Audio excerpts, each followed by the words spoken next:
Hi and welcome back to D&D Reviews. I'm the daughter. And I'm the dad. And grab some popcorn because today we are talking about Final Destination Bloodlines or Final Destination 5. So go and see this movie and because we're going to be spoiling it.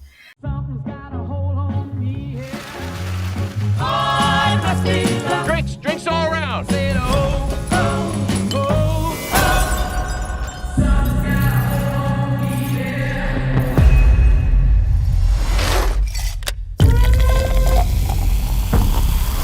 Family, you don't get to pick the one you get. Just gotta love the one you got. I always knew this day would come. I got it. I don't think you got it. I held him off for years. Charlie, get up here. He's a relentless son of a bitch. Won't stop till he finishes the job.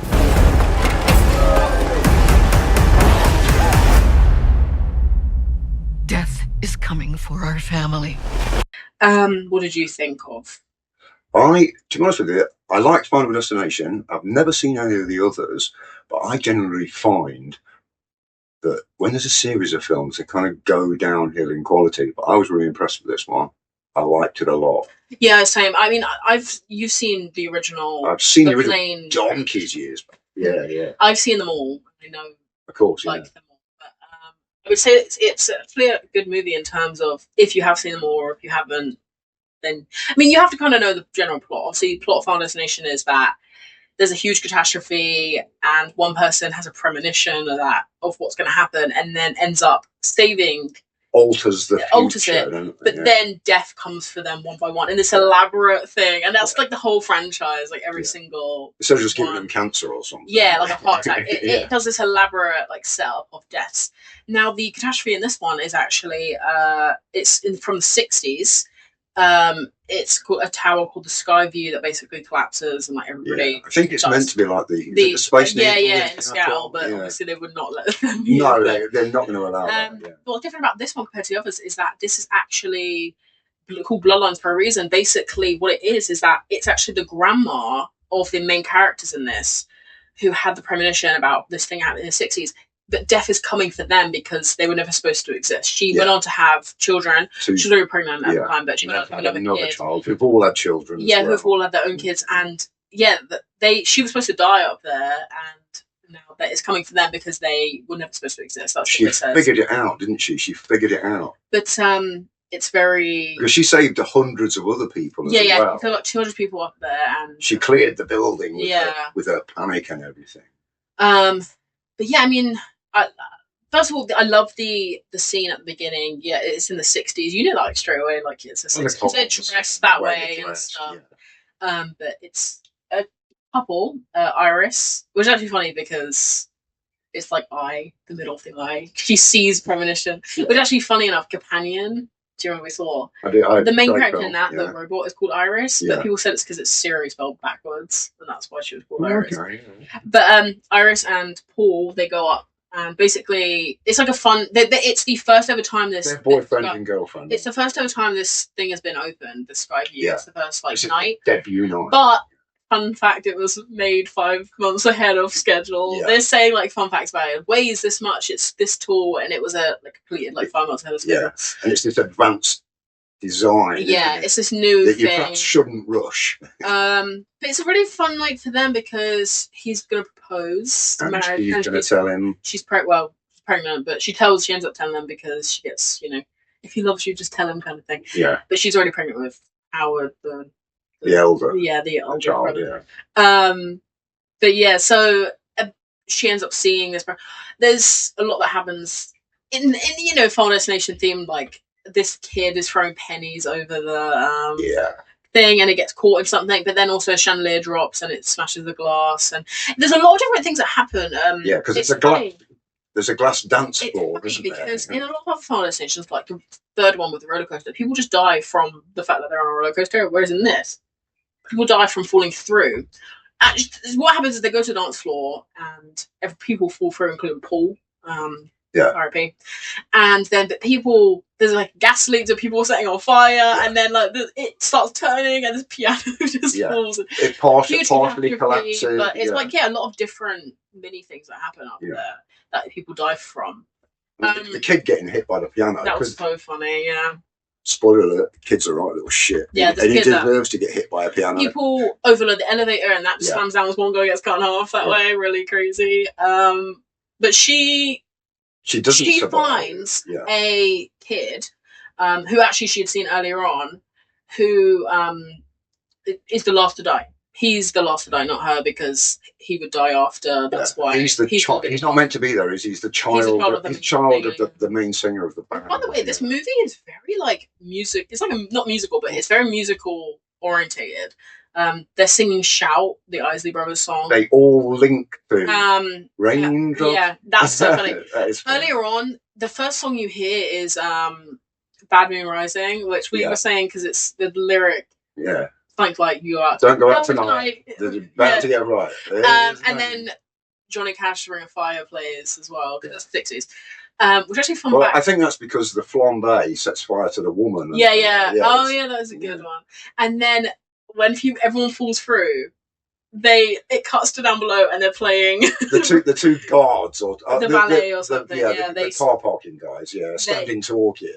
On the radio, and that plays "Raindrops Keep Falling on Your Head," and suddenly down. People are plummeting around. But even later on, they play like in the modern. They do, yeah. They link it's very them. Cool, yeah. It's funny. I think it's funny in the way it's done. Yeah. It's quite horrific because it's a horror film, but it is funny as well. So basically, this movie is also different in the fact that usually what would happen is that after someone's had a premonition and they get like thrown back, it would cut to them like. And then they try and stop it. Whereas in this, it actually cuts to Stephanie, a different character in class, screaming. Yeah. And basically, she explains to us that for the last 2 months, she's had the same dream every night of what's happened. This Grandma Iris. She says something like. Yeah, she says basically I've had this dream every night. Of the disaster, but the disaster didn't happen. Oh yeah, she tells her roommate, my grandmother was called Iris, and I never met her, and she's like, this has to be connected. Grandma was the same age in the 60s. But she's a deep, dark family secret, isn't she, Grandma Iris? She goes back home because she actually gets put on probation or something at school because she's just failing. She's on a scholarship, isn't she? But she just can't concentrate.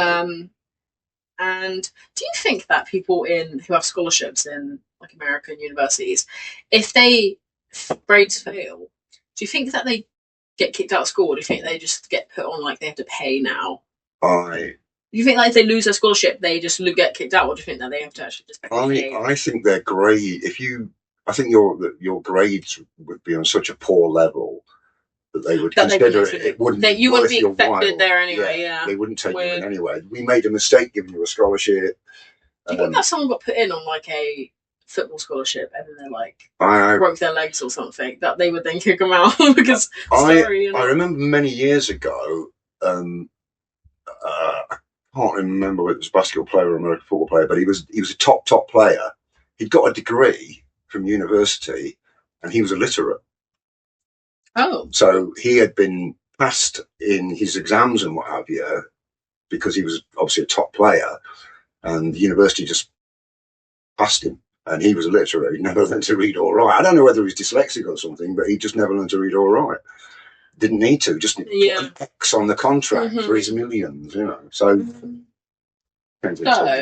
Well, yes. I was just curious, but So she wakes up.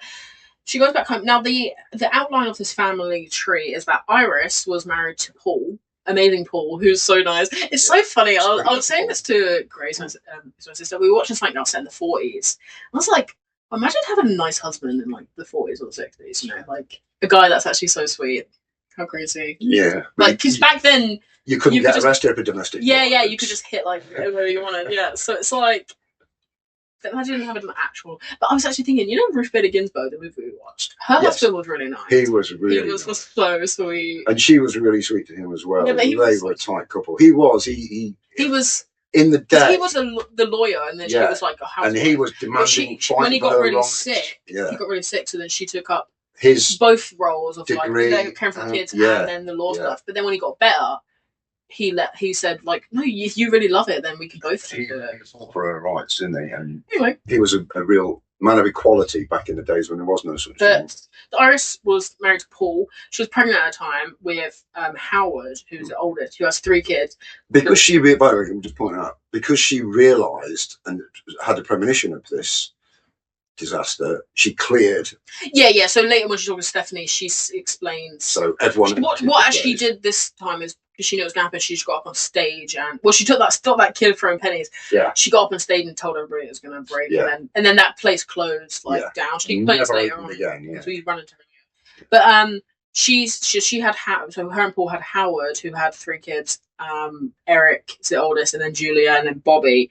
And then on the other side, Iris and Paul also had another child called Darlene, who had 2 kids called Stephanie, the main character, and then her younger brother called Charlie. Yeah. And then obviously they have like the in-laws, so her dad, who isn't related, and then Howard's wife, Brenda, who isn't. Who are married into. Yeah. So they don't count because really they would still be alive. They're not part of their actual bloodline. So she's trying to find out what Iris is because she wants to talk to her, explain like, I'm having this dream. What happened? She goes back to ask her dad. Yeah. Her dad. Her mum's left the family. Yeah, the mum left. She's left the family, so she goes to ask her dad, doesn't she? Mm-hmm. Can I have that memory box? Yeah. Because I want to find out about. And he's don't get involved. She went, oh well, can I go and ask Uncle Howard? Yeah. Who's the eldest child of Iris? Yeah. Can I go and ask him? Do not disturb Uncle Howard. Yes, so Charlie shows up, and there is some conflict between the characters because she's gone to college and she doesn't really talk to like anyone anymore. So Charlie's like, "Yeah, I'm going," and then he's like, "I'm going." Well, we found it so funny. He says, "I'm going to see the cousins." Yeah. We thought it was like a gang or something. Yeah. Like the cousins, like the Black Gangster Disciples or the something. The Council of Cousins or something. No, it's legit like just their cousins. Yeah. So she goes to see, and like their family life is a lot nicer than, because obviously you've got like proper mum and dad together. Yeah, they've got an actual and Howard is mowing outside. So there's that. That makes you think this lawnmower is going to play a part in this. She talks to Brenda and Howard. She tries to explain it, and basically he says that actually after their dad died, so Paul, which again, Paul died pretty early in the premonition, so in real life probably died pretty early because he died like the 6th or 7th person to die. Yeah. So probably, they would have had to have the other child after that. But and his mom went crazy. They went crazy. She started like took him out of school. She said trying to like explain there's death all around you guys and all this stuff. Then they got taken away by CBS. And then in foster care she tried to track them down, and then they moved, and then after their kids were born, she tried to too. So they do have letters from her with like addresses and stuff. Yeah. So but they're all frightening. But she needs to find Iris because she wants to know like what's happening. She goes to visit her in a little cabin. Yeah. Armoured cabin. Yeah. Massive fence, gate, everything. He ends up talking to Iris. We're gonna just like jump through this until we get to the desk. Talk to Iris. Iris explains that the whole thing, like if you've seen any other movies, you'll know death is coming for you guys in the order you were supposed to die in the well, I guess for them guys, it's the order of their births, not the way they would have died in the actual catastrophe. Because in the other movies, it's the order you die in the catastrophe, it's the order you die. Yeah, they didn't die. There's hundreds of them, isn't there? Yeah, the people and their descendants. Basically, she has cancer now. Yeah, she's going to die anyway. And Stephanie doesn't believe her. It's actually crazy seeing But when she steps outside, she hasn't been outside in like 20 years, and she runs out to give Stephanie the book, and then she's like, "You still don't believe me?" And she's like, "Well, seeing is believing," and steps back, and there's like something off the roof at like. Well, it kind of fires a big beam of wood.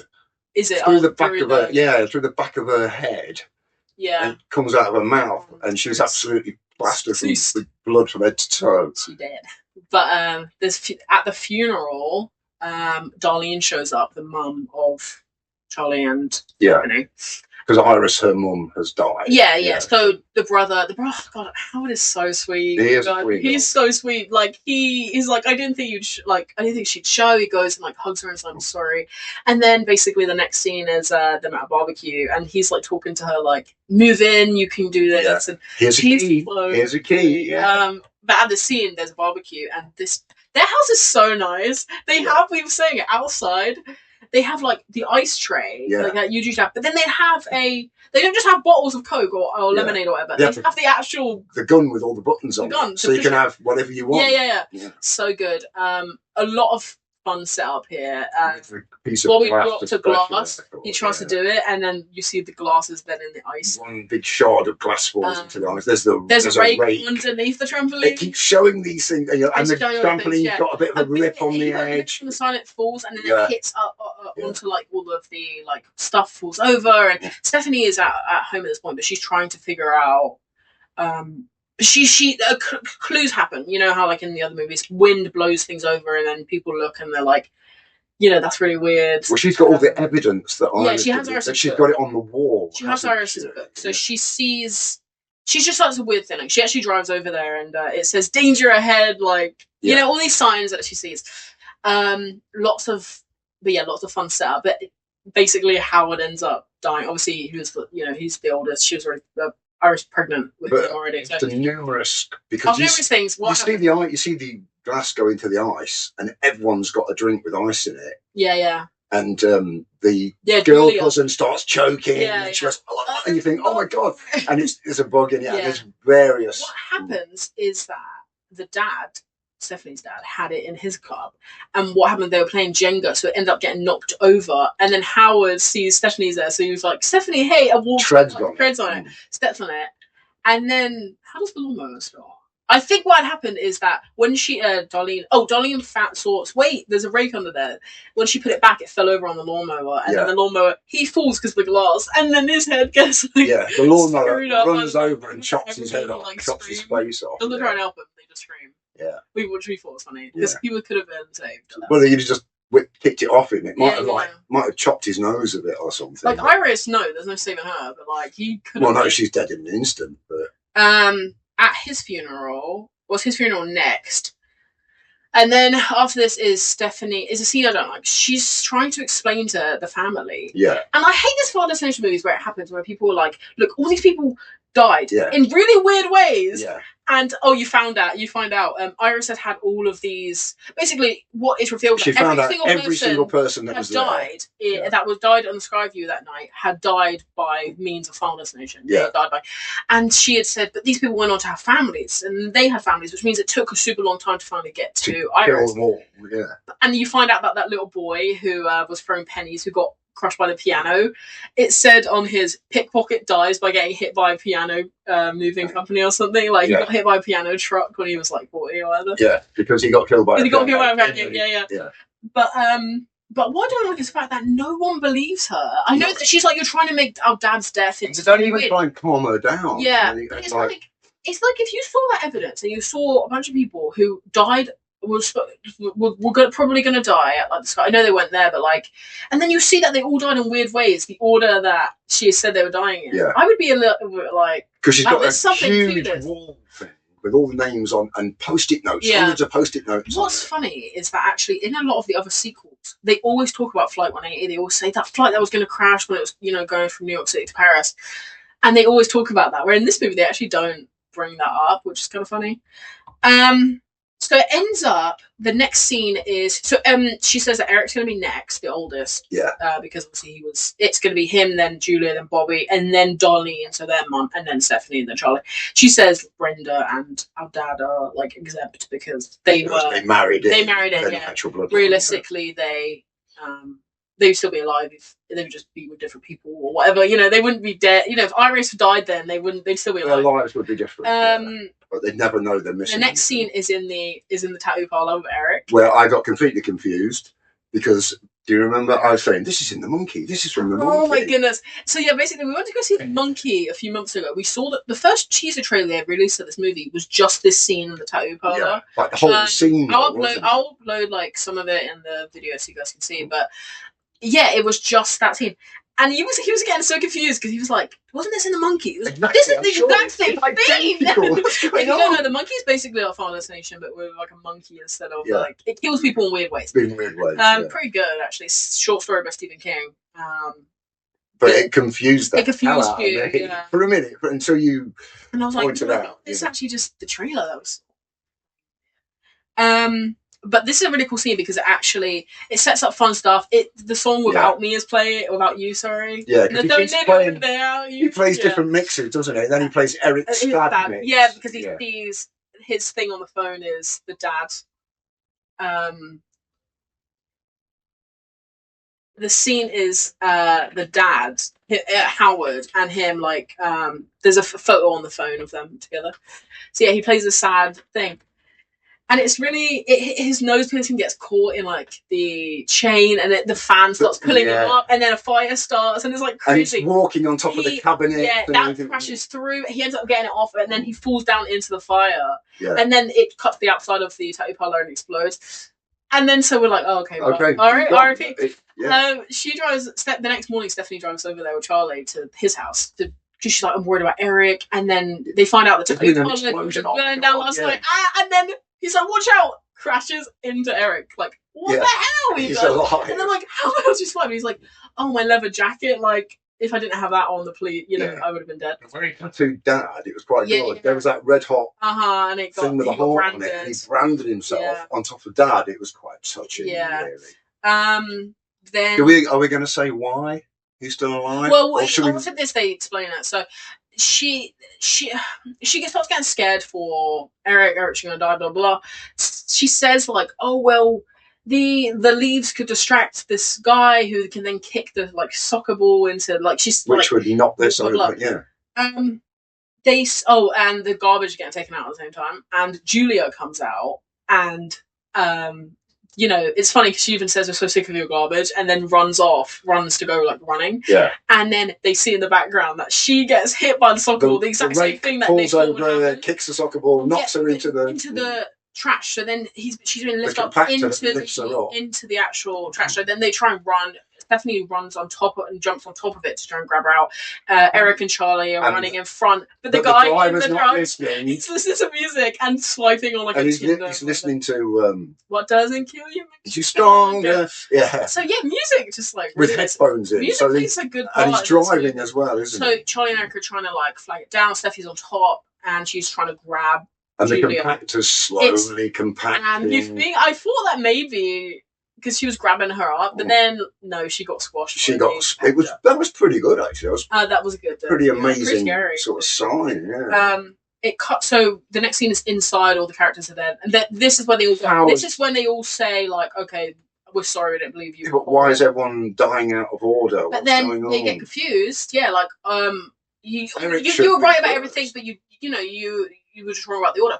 And then Brenda, the mum of the three, goes, "Look, there's a reason behind this, okay? It's because, well, I had a fling. Eric may not be Howard's biological child." Me and your dad weren't getting on. Eric is like, "What the hell? So, wait, who's my dad? Who's my dad?" And then he says something. She says like a name or something. Yeah, and then he's like, "Oh my god! Is that why he always wanted to play catch?" Yeah, it's so funny. But yeah. That's why, and it's so funny because it just means that the tattoo incident from earlier was just his own like negligence, whatever. It just was a coincidence that happened because lots of people online were saying that maybe death was just playing with him, but loads of people were like, well, it happens every day. People have these near-death experiences every day, and they end up dying afterwards. Like it was just people survive fires all the time. So funny, but that means that Julia's dead now. Bobby's next, so they go to the hospital because he's got a peanut allergy. He's got a peanut allergy. They set up earlier, and basically they're gonna kill him, aren't they? Well, they go to the hospital actually to see. We go to the hospital because there's a guy called JB who actually is revealed to be Tony Todd's character Bloodworth, who was called William Bloodworth, but his name is actually Jonathan William Bloodworth, who was in the first like 2 movies and the 5th one and stuff. Like he set stuff up. Which RIP Tony Todd because he died like right after filming this. Yeah. He knew he was dying when he was filming it, which is like very touching because a lot of his scenes are like, I'm going out, I'm dying, because he's revealed to be the little boy in the sky view, which means that after Charlie dies in this scenario, he's next, like he's going to die after them. like it's gonna be Bobby, and then will be and he got to know Darlene. Iris Yeah, really yeah. well because they worked together, didn't they? To work So out it's what's really, going on. you know, it's a really nice scene. Because he's like, I'm going out, like I'm not going to try and prevent this death anymore. Yeah. Because it's always a weird thing. A lot of people always say it's weird how much Bloodworth knows about death because he's always explaining it to the other characters. But he's alive. He's not trying to be hunted out. But it's because he eventually is going to die because he is the last one in this chain of the Skyview. He is the last one to die, which means that, spoiler, when they will die by the end, he's like next, I guess. But he basically says, so in the fifth one, it was set up that if you kill someone, you get their time. And then in the second one, it was revealed that if you die and get brought back to life, it technically, like, You've had your death. Yeah. So they say for Bobby, Eric takes Bobby to hospital. Well, then he takes him to like the MRI room, whatever it is, and he's gonna kill him. So they have an allergic reaction. But because Bloodworth had said if you try and fuck with Dead, you will get like basically tortured. So Eric didn't listen, and the MRI machine turns on. He gets all his piercings. He's got a lot of piercings in some very intimate places. Into the thing, and then there's a wheelchair behind him that also gets then and folds him double. He gets the worst death. It's so funny. It is good. On TikTok, they were doing at the premiere. They were asking all the cast what thinks the worst death, and they all said, "Look, I can't say it because we don't want to spoil it, but it involves like an MRI machine." Or they were all, and everybody said it because it's like the worst. It is the worst. Yeah. And then right after this, Bobby's also getting like killed because he took the peanuts, and Eric was holding his EpiPen, so he dragged himself over, injects himself, is fine, stands up, and earlier on they had a vending machine was like the spring broke off of it. Yeah, the last packet that they got, and that comes and kills Bobby. So those two, so poor Aunt Brenda, and in one 2 days, in one day she lost all her kids. The husband, kids, So Darlene, Charlie, and Stephanie all say, like, where are we going to go? They decide to go to Iris' cabin because it's safe. Well, Darlene says, I have to die first. Yeah. I'll go to Mum's cabin, which is armoured, and I know everything's going on, and I'll stay there, and while I'm alive, you can't die. Yeah. But death gets them on the way, doesn't it? She says, I know where if he's coming, he'll never let you get there on your own, but I can kind of sense when he is. So they all go. And they get to the cabin. They eventually go, but basically, Stephanie's like seatbelt gets broke, so she can't leave. She just tells them to go. And when she opens the door, Darlene does, and there's a fire spark that goes in, and then she's like, and closes it because the whole house explodes. Darlene, it's kind of like sad, but it's a funny line you laughed at where she grabs this thing off Charlie, and she's like a bit burnt, and then he goes like, oh my god, like you're alive, blah, blah. She's like, look, don't worry, I'm going to try and stay alive as much as and then gets slammed down the thighs. Which means we're just left with Charlie and Stephanie. Charlie pulls Stephanie out of the water, and if you remember from part 2, Kimberly, who they live at the end because she drowns, dies, and then gets brought back to life. In this movie, Stephanie drowns. He brings her around. And gets brought back to life. Yeah. Fun end. Beautiful scene. Everyone happy. A week later, 1 week later, Charlie is getting ready for like a prom date, and he goes over to, and it's like the same kind of stuff. And his date is dressed like the same way Iris was at the beginning. He gets a little rose, and it pricks Stephanie just like in the beginning. And basically, she goes, "Yeah, he brought me back to life. Like he's great." What a hero! And he goes, "Well," technically, like, "Wait, what do you mean technically?" And they're like, "Well, you didn't really die. You know, your heart never stopped. If he brought you back from unconsciousness, you never died." And then they look at each other and like, "Shit." And oh my god, the penny comes back earlier on, they had found the penny fell out of the book that Stephanie was holding. Yeah, and this woman, penny caused a disaster. This woman, this woman picked it up, and because remember that Iris took it off the kid at the beginning, which means we had that.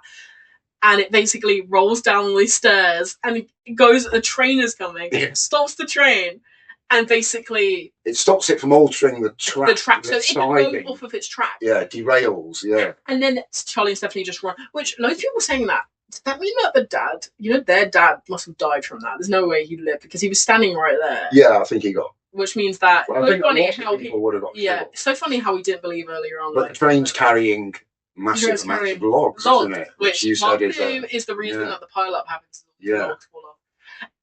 They get away from the train, don't they? They get away from the train, and it stops just behind them, doesn't it? And then all of a sudden they start running again. These logs come and kill Stephanie and then Charlie, and then end the movie. Yeah. Which, it Really continues on the fact that in the Final Destination movies, all the characters die at the end because it never stops. Like, even if you... obviously, part 2 is a bit different, but... Yeah, I really love... We should actually watch the first 2 Final Destinations again. Well, I wouldn't mind... Yeah, I will do. Yeah, I don't... Right, how much do you think this movie got on... We're just going to quickly... On Rotten Tomatoes? Yeah. I'm going to say that it got 78. What, on both? I'm going to say that it got 78 and 65. I'm going to say 78 on people, 65 on critics. Okay. No. It got 87 on audience, 92 on critic. Wow. And guess how much it made? We already did this actually. 50 million budget. It's made 278 million. Wow, it's only just really come out. Yeah. Anyway, thank you so much for joining us. Sorry, this is a quick one. We just wanted to get our general thoughts out there because we did see it like a week ago, or over a week ago now. We haven't recorded it yet, so. And there isn't really a storyline, is there? It's a good movie. Talking about it. It's well worth going to see. Go and see it. Anyway, thank you so much for joining us, and we'll see you in another video. Bye. Thank you. Bye.